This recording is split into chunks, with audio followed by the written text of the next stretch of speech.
Salam saudara terkasih dalam Yesus, salam jumpa pada renungan harian Embun Pagi. Hari ini kita akan melakukan berbagai kegiatan kita. Mari diisi oleh firman Tuhan sehingga kita memiliki kesegaran dan tuntunan iman dalam menjalani setiap hidup kita. Oleh karena itu, sebelumnya kita bersatu di dalam doa. Damai sejahtera Allah yang melampaui segala akal dan pikiran, itulah yang melihara hati dan pikiranmu. Dalam Kristus Yesus Tuhan, amin.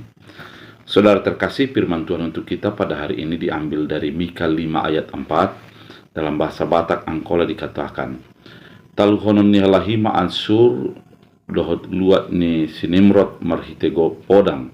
Jana paluahon ni lahima hita sian halak asur mudaroha lahi masuk tu tanota dohot mamolus luata jana mar mandege luata. Dalam bahasa Indonesia, dan dia menjadi damai sejahtera apabila Asyur masuk ke negeri kita dan apabila ia menginjak tanah kita, maka kita akan membangkitkan melawan dia 7 gembala bahkan 8 pemimpin manusia. Demikian firman Tuhan. Saudara terkasih di dalam Kristus Yesus, kalau kita membaca kitab Mika, maka kita akan teringat bahwa kitab ini ditulis oleh Mika yang sejaman dengan Yesaya. Dia berasal dari sebuah kampung yang kecil di Juda, yaitu Kerajaan Selatan. Pada kehidupan Mika, dia sangat bergantung kepada Tuhan. Namun yang terjadi adalah orang-orang di sekitarnya melakukan hal-hal yang tidak berkenan kepada Tuhan, melakukan perbuatan yang hanya mendukakan hati Tuhan, yaitu ketidakadilan, kemarahan, kebencian, kemudian tipu muslihat, dan mementingkan diri sendiri. Keadaan yang demikian bagi Mika mengingatkan kepada umat itu, mereka akan dihukum oleh Allah karena mereka jauh daripada apa yang Tuhan inginkan. Kemudian kalau kita membaca dari pasal 4 sampai selanjutnya, sampai pasal 6, kita melihat bahwa kehidupan umat itu yang dibenci Allah akan mendatangkan kepada penghukuman.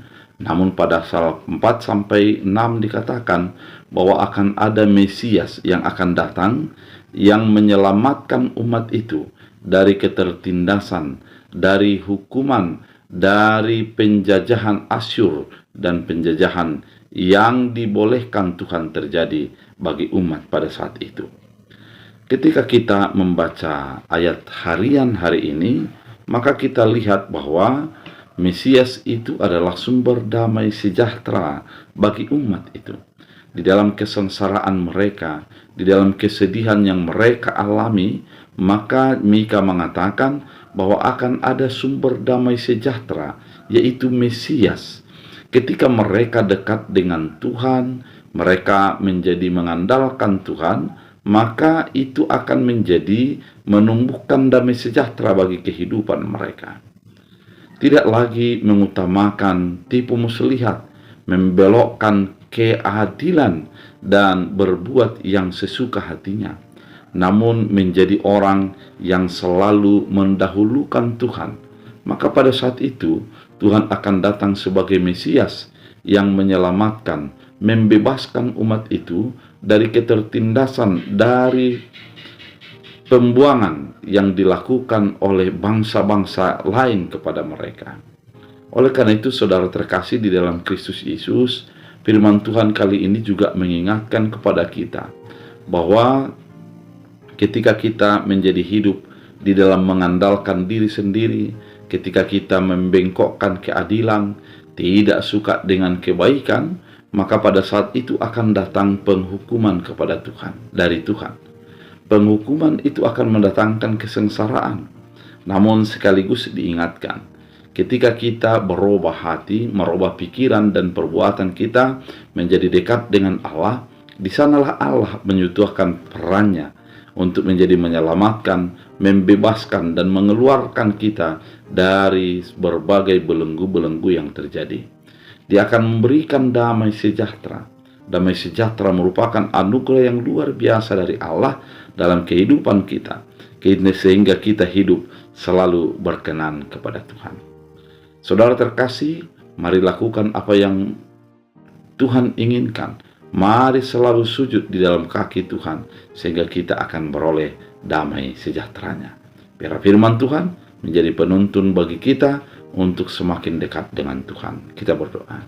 Terima kasih Tuhan atas firman yang begitu indah, mengajak kami untuk selalu mengandalkan Tuhan, selalu memuji memuliakan Tuhan.